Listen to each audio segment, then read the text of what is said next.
que é bom pra mim é onde eu quiser estar. A estrela ainda brilha, ela é quem vai me guiar. Ser guerreira é minha sina, batalhando pra vencer.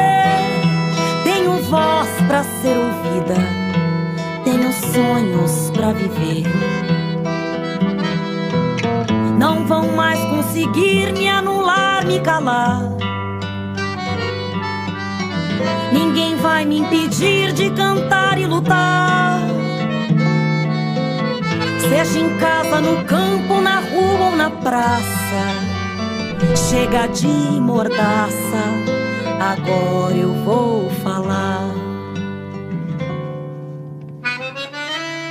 Porque eu sou mulher pra fazer acontecer. Eu sou uma delas, são elas por elas, ocupando os espaços de poder. Porque eu sou mulher pra fazer acontecer. Eu sou uma delas, são elas por elas, ocupando os espaços de poder.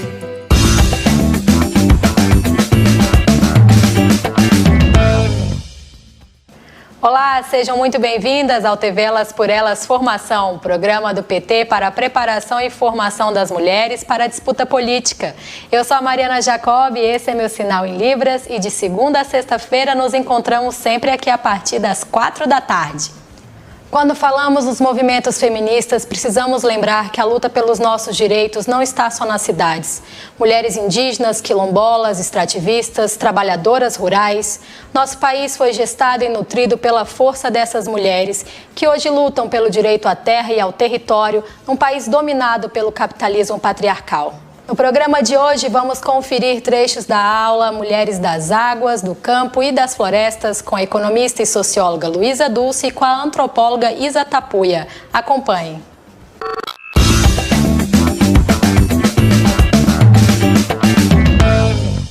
Eu gostaria de começar me apresentando. Eu sou a Luísa Dulce. O primeiro ponto da nossa aula, eu pensei da gente conversar um pouco sobre quem são as mulheres rurais no Brasil hoje. Então, a primeira coisa que a gente precisa pensar é que quando a gente fala em rural, em modelo de desenvolvimento rural, nos vem à cabeça logo dois polos, seriam o polo do agronegócio e o polo da agricultura familiar, agroecológica, camponesa. Mas eu acho que a gente precisa pensar que o rural e as ruralidades brasileiras são muito diversas, Então, entre esses dois polos há uma série de possibilidades, uma série de formas de existência das mulheres e de homens rurais no Brasil. Pensar, então, que o rural brasileiro ele é diverso em termos de bioma, ele é diverso em termos de fauna, de flora e, sobretudo, em relação aos sujeitos, Pensando, então, as mulheres como um desses sujeitos muito específico do rural brasileiro. Nós temos a Lei da Agricultura Familiar, que foi promulgada em 2006, durante o governo Lula, que é a Lei 11.326, que reconhece essa diversidade de sujeitos do rural brasileiro e aponta que, então, seriam camponeses e camponesas, assentados e acampados da reforma agrária, povos indígenas, povos de terreiro, ciganos, quilombolas, uma série do que a gente chama de povos e comunidades tradicionais, e que tem nas mulheres, nesses povos e comunidades tradicionais e na juventude, sujeitos que foram aos poucos sendo reconhecidos no âmbito das políticas públicas para o desenvolvimento rural. Quando a gente pensa a questão da mulher, não só no rural, mas também no meio urbano, um ponto que é importante a gente tratar tem a ver com a chamada divisão sexual do trabalho, que foi já tratado em outras aulas, que tem a ver justamente com o trabalho que é visível e é invisível, Então, gostaria de trazer alguns dados para a gente pensar em relação, por exemplo, ao acesso à terra das mulheres, Tem um estudo da FAO que mostra que as mulheres no mundo são cerca de 50% da população, ao passo que elas detêm somente 1% das propriedades rurais no mundo, Então, a propriedade rural ela está extremamente concentrada, né, na mão de poucos, e esses poucos, em geral, são homens, né? No Brasil, os dados do último censo agropecuário de 2017 mostraram que as mulheres são responsáveis por 18% das propriedades rurais, né? Ou seja, 82% das propriedades estão nas mãos de homens, né? Nós temos um passivo enorme de terras indígenas e quilombolas, né? Temos aí 241 terras quilombolas ou comunidades quilombolas tituladas e mais de 1.700 processos no INCRA que não passaram nem na sua primeira fase de titulação quilombola. Temos cerca de 500 terras indígenas e reservas indígenas demarcadas, que compreendem aí aproximadamente 12 a 13% do território brasileiro. As comunidades quilombolas representam somente 0,1% da área total do Brasil. As unidades de conservação, que são também outra forma de ocupação pública da terra, que são aproximadamente 2.000 unidades, 17% do território nacional. E os assentamentos de reforma agrária, 1 milhão de assentados na história do Brasil, cerca de 10% do território, né? Então a gente vê que o território brasileiro ele é extremamente concentrado e concentrado na mão de poucos, né? Que a gente poderia colocar aí concentrado sobretudo na mão de homens do agronegócio. E quando a gente pensa então a divisão sexual do trabalho no meio dessa terra extremamente concentrada, né, a gente está falando então que existe uma divisão e uma hierarquização dos trabalhos realizados pelas mulheres e pelos homens. No rural, ao passo que as mulheres realizam todos os tipos de trabalho, né, a gente vê as mulheres nos trabalhos de cuidado e reprodução das famílias, no cuidado de idosos e de crianças, na questão da segurança alimentar e nutricional, o papel das mulheres, né, nos quintais produtivos, nas plantas medicinais é fundamental, porque muitas vezes os homens trabalham no período da safra e as mulheres é que estão efetivamente garantindo a segurança alimentar e nutricional de suas famílias pela produção do alto consumo, né? Produção e beneficiamento de alimentos, produção de compotas, biscoitos, bolos, enfim, uma série de outros produtos, artesanato, manejo de pequenos animais, enfim, as mulheres têm um papel fundamental. A questão das sementes crioulas nos leva à questão da preservação da sociobiodiversidade, então as mulheres têm um papel fundamental nisso. E acho que essa questão da preservação dos modos de produzir tem a ver também com o fato de que durante a Revolução Verde dos anos 70, que entraram as práticas e o maquinário dos Estados Unidos, etc., ela mirou sobretudo nos homens. Então as mulheres tiveram esse caminho aí para preservar as tradições, preservar as formas de produzir. Apesar das mulheres produzirem e desempenharem diversas funções, né, no meio rural, o trabalho das mulheres ele é extremamente invisibilizado, né? Seja porque ele é visto como ajuda, então a mulher está sempre ajudando o seu marido, ajudando o seu pai, seja porque ele é visto como algo natural, né? Aquele é o trabalho que as mulheres fazem, os homens não devem ajudar na casa, não devem se preocupar com a produção do alto consumo.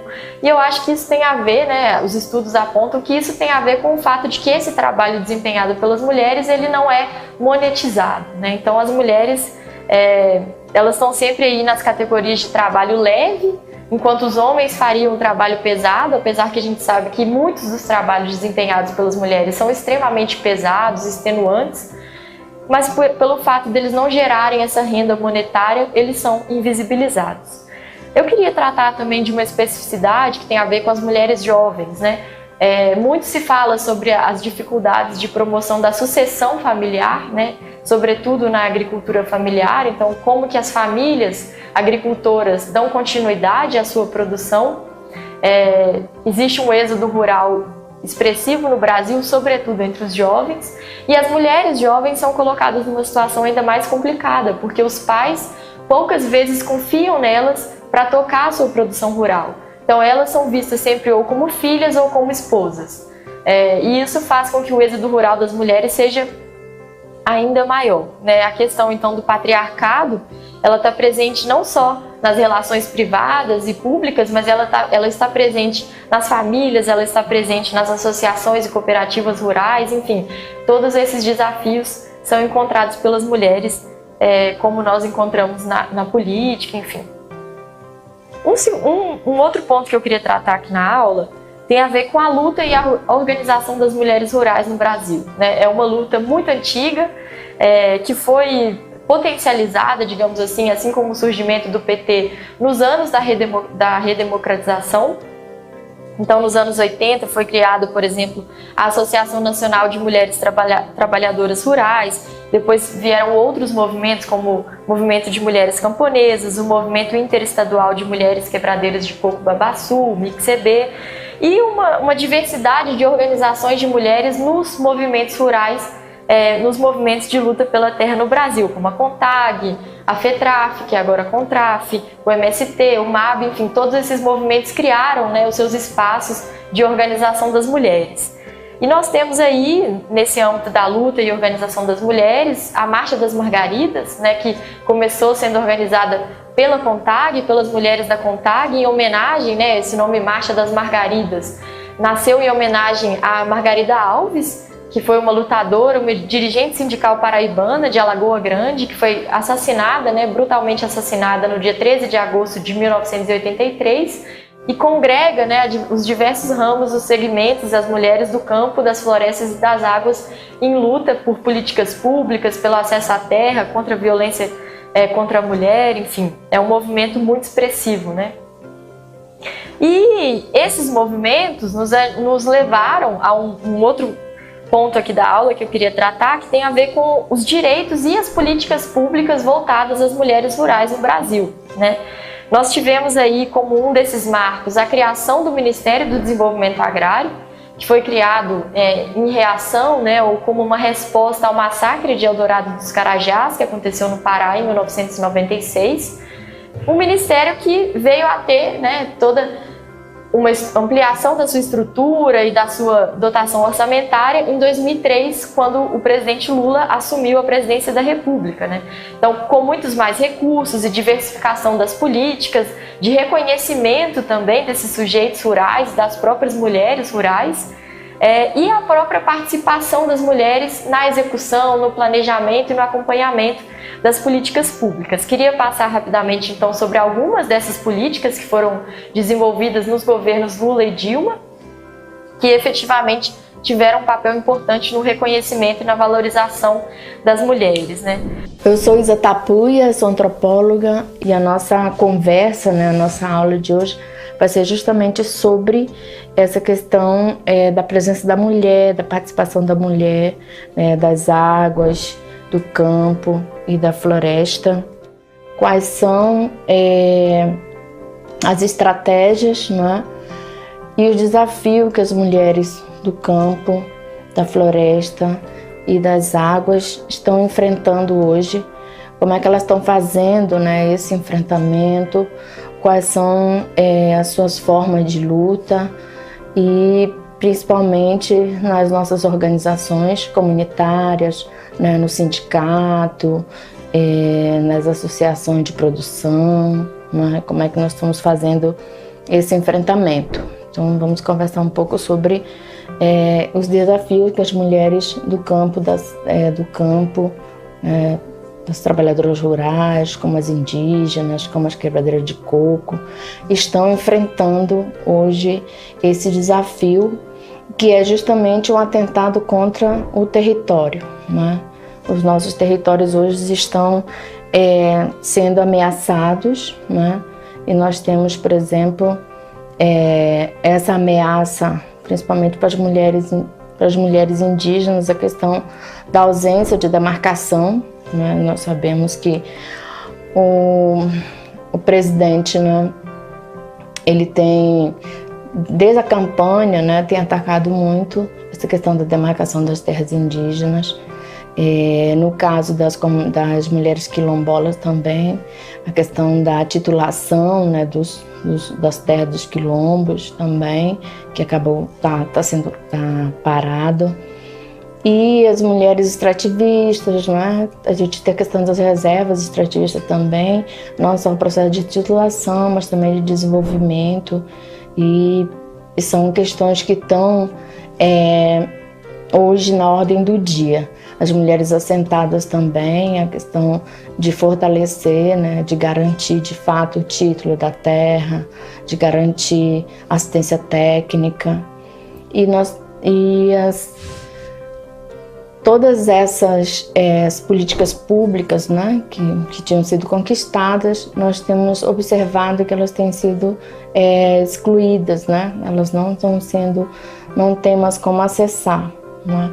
E aí nós vamos estar conversando um pouquinho sobre quais são essas propostas, né, que as mulheres do campo, da cidade e da floresta estão trazendo para a gente fazer frente, né, a essa invasão, principalmente do capital, né, frente aos nossos recursos naturais, né, a nossa vida, né, que é colocada justamente nos territórios, né. E a gente sabe que essa luta, ela nunca foi fácil, né? Nunca foi fácil lutar em defesa da garantia e da proteção dos recursos naturais, porque é justamente nesse espaço, né, nesse ambiente que a gente sobrevive, né? Principalmente sobretudo as comunidades rurais, indígenas, quilombolas, né? A gente precisa da caça, a gente precisa do peixe, a gente precisa dos frutos silvestres, né? A gente precisa não só para alimentação, mas também para remédios, enfim. Então esse ambiente onde a gente está é um ambiente que está sendo ameaçado, né? Está sendo ameaçado porque a gente tem não só os projetos energéticos, né, de hidrelétricos, mas também nós temos os projetos de mineração, né, principalmente de mineração hoje, a questão da abertura dessas áreas, né, para a questão da extração ilegal de madeira. E a questão do garimpo ilegal também é uma presença muito forte. Nós temos exemplos, né, em várias comunidades indígenas, como os Kayapó, né, como os Munduruku, onde de fato tem uma presença muito forte de garimpo, né, e isso afeta a vida das comunidades, porque a situação a gente não tem, né, saneamento básico, né? E as comunidades, grande parte delas usam a água para consumo doméstico, e essa água então ela está contaminada, né, está poluída, né, por sedimentos, está contaminada com mercúrio. E agora também a gente tem um agravante, que é justamente a questão dos agrotóxicos, né? Porque quando a gente tem agora na Amazônia, na presença já da soja, né, desse plantio, né, em larga escala, e eles acabam, né, pulverizando as plantações, e esse veneno ele vai para o ambiente e ele chega até os igarapés, né, destrói também as plantações, né, das comunidades tradicionais, as roças, né, tradicionais. Isso envenena praticamente tudo isso. Nós temos muitos problemas com isso, porque nós não temos, né, como fazer frente, porque isso é um incentivo estatal, né? O Estado está patrocinando isso, né? O Estado está, digamos assim, promovendo esse tipo de ataque, né, às nossas culturas, à nossa vida, ao território, né? Não há mais essa proteção, apesar de a gente ter leis, né? No caso dos indígenas, os artigos 231, 232, né? A Convenção 69 e todas as legislações correlatas, nós não conseguimos, né, fazer frente hoje a esse sistema, né, que está impondo sobre as comunidades, sobre a população indígena, sobre a população quilombola, sobre os extrativistas e, em particular, sobre as mulheres, né? Muito boas e importantes a aula da Isa e da Luísa, principalmente nesses tempos em que pautas como o marco temporal e a liberação de agrotóxicos, por exemplo, ameaçam a vida dessas populações. Para falar um pouco sobre esses temas, convidamos Michela Calaça, dirigente nacional do Movimento das Mulheres Camponesas, Edjane Rodrigues, secretária de Políticas Sociais da Confederação Nacional de Trabalhadores na Agricultura, e Marinete Almeida, liderança indígena do povo tucano. Acompanhem. Luísa traz os dados que representavam uma mudança. Os dados do censo 2017, ele vai mostrar os avanços que a gente tinha conquistado a partir dos governos do PT, a partir da luta das mulheres e de ter um governo que olhava e respondia a essas lutas. Então, assim, esses dados de 2017 é o que mais a gente tinha conseguido avançar nesse processo de ter o nome das mulheres, a titulação conjunta na reforma agrária é muito importante para alterar os dados de propriedade da terra, mas não tem como a gente dizer que melhorou, porque do golpe para cá, todas as políticas é no sentido contrário, é no sentido de negar o trabalho das mulheres, de negar o papel que as mulheres têm na produção, não é só na reprodução, né? As camponesas trabalham em todas as etapas de produção, trabalham no que a gente chama de roça, mas também trabalham no quintal. Então, assim, e o que a gente vem vivenciando, né, do golpe para cá, diminuição de política pública, uma ação do governo no sentido de concentrar mais terra, na medida que concentra terra, as mulheres desaparecem na propriedade de terra. Então, infelizmente, o que a gente tem para dizer é que esses dados podem ter mudado, a gente não sabe, né? Porque tem uma intencionalidade do governo de não fazer o censo para que a gente não possa fazer a crítica do que tem acontecido do golpe para cá, mas todos os indicativos e da violência que a gente tem visto as mulheres sofrer, da falta de política pública, então, da volta da fome, o que a gente pode dizer é que provavelmente esses dados pioraram. Eu, por ser a mais velha dos filhos, sempre acompanhei minha mãe desde muito novinha, né, nas lutas aí do movimento e também na luta por acesso a essa terra.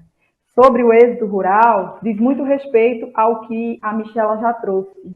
E aí, assim, vem se agravando cada vez mais justamente em função desses regressos. Nós estamos vivendo um desmonte das políticas públicas, das políticas sociais. Está claro, colocado no cenário conjuntural, a negação do papel da agricultura familiar, e não é novidade que nós, mulheres do campo, da floresta e das águas, nesse contexto, somos as mais prejudicadas.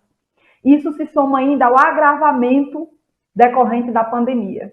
Não houve uma condução, não houve nenhuma responsabilidade por parte deste governo, e durante a pandemia, nós, mulheres, sofremos ainda mais com esses reflexos negativos de intensas e fortes dificuldades. O governo que está, enfim, no nosso país, é um governo completamente neoliberal, né? Além de suas imensas irresponsabilidades, não dialoga com os movimentos, né? E um governo também que traz estrutural aí a questão machista, patriarcal. E, inclusive, em 2019, com a realização da 6ª edição da Marcha das Margaridas, pontuada pela Luísa, foi o momento que nós não apresentamos uma carta proposta, uma carta para dialogar, porque esse governo não representa, né?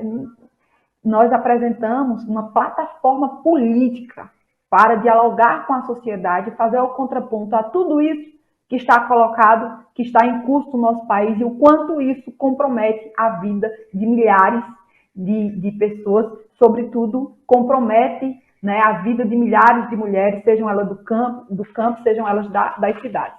E aí, o êxodo rural, a nossa saída enquanto mulheres jovens do campo, também se dá muito nesse contexto.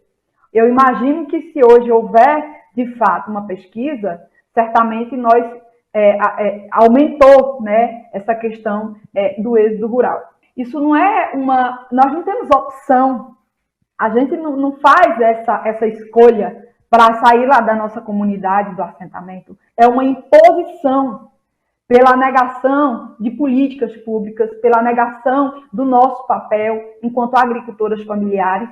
Então, nós jovens, acabamos, né, sendo obrigadas a sair do campo para conseguir ter uma vida digna, ou pelo menos sonhando com isso, né? Porque você chega na cidade e se depara com o quê? Com uma outra realidade, desemprego fortíssimo, enfim, e acaba tudo isso lamentável que nós estamos vivendo aí no nosso país. Então, o nosso permanecimento no campo perpassa pela necessidade de termos políticas públicas,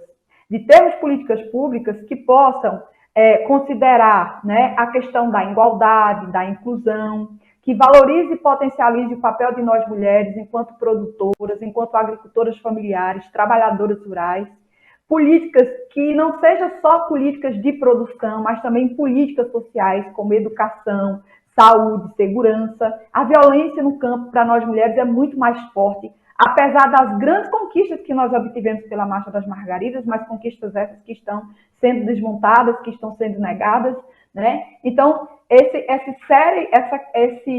eu acho que esse conjunto, né, é que se coloca para a gente. E essas políticas públicas, para mim concluir aqui, elas também têm que levar em conta todo o modo de produção, de relação com a natureza, né? Elas precisam levar em conta a questão da identidade, do plural e da diversidade que existe no campo. Por isso que a nossa palavra de ordem é mulheres do campo, da floresta e das águas. Nós sabemos que está em julgamento a tese do marco temporal e também está tendo, né, invasão dos nossos territórios, também incriminação do nosso povo, que é a liderança mulher, né? Estamos sendo ameaçadas, nossos direitos sendo violados e não sendo respeitados, né, nesse governo, né, que é desgoverno, né? Esses mandatos, desde que o novo presidente entrou, nós temos vivido um retrocesso completo. E sabemos que nesse governo também, né, eles têm feito isso, estão nos tentando, né, matar. Já matam a gente tirando nossos direitos e fere também, né, todos os sentidos nós, como mulher, jovem, idosos, né, que vêm lutando por nossos direitos, estão sofrendo, né, que a gente tem falado de genocídio, né, e nós estamos vivendo isso com invasão de terra, invasão de mineração, né, do desmatamento da floresta, que é a retirada da madeira das nossas florestas e a morte da nossa terra que está sendo lentamente feita. A gente acredita até o último momento, até a última gota, até a última força, que será sim favorável nosso do não à tese do marco temporal, né? O ministro ter votado, né, contra a tese, então para nós já é uma grande vitória. E a gente está sim esperançoso, a gente está sim com um pensamento positivo e a gente espera e a gente acredita que será sim a favor, né, de nós, população indígena originária dessa terra. Hoje viemos fortalecidas para esse encontro histórico para as mulheres indígenas. E nós somos árvores enraizadas, nós somos mulheres luz, nós somos mulheres. Essa segunda marcha traz como tema mulheres originárias reflorestando mentes para a cura da terra. A humanidade está muito doente, está precisando, né, de reflorestar o pensamento, reflorestar o coração, e a gente faz esse chamado, né? Nossa marcha, ela começa oficialmente em 22 de abril de 1500. Nós somos povos originários desse país, né? E queremos respeito à nossa história e à nossa presença indígena aqui no Brasil. A gente chega aqui, marchando, ecoando nossas vozes, aquela mistura de canto. Cada bloco, vamos dizer assim, sabe? É um canto, é uma marcha, é uma pintura, são cores. Um excesso, mas que é a nossa beleza. A gente tem que estar nos fortalecendo umas nas outras. Mulheres indígenas resistem.